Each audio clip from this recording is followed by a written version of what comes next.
No que diz respeito aos países da União Europeia, retivemos 3 lições principais. Em primeiro lugar, a importância da proteção social, tanto para o crescimento e a equidade.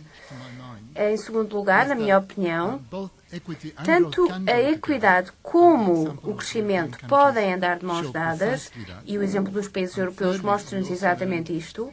E, em terceiro lugar, aprendemos também a importância e o significado da despesa social, no que diz respeito à melhoria do bem-estar, à redução da pobreza e vulnerabilidade.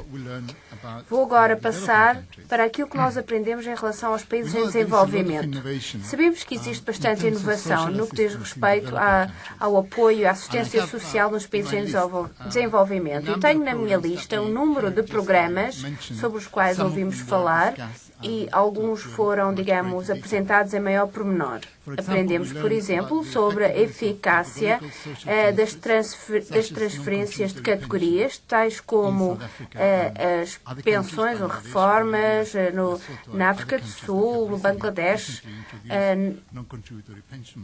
E aprendemos também sobre as garantias do sistema de emprego, que tem o potencial de assegurar as vivências e o emprego para uma grande percentagem da população rural. Também aprendemos sobre os programas de transferência de dinheiro que proporciona apoio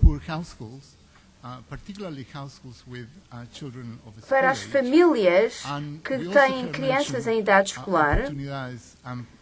E também vimos as oportunidades no México.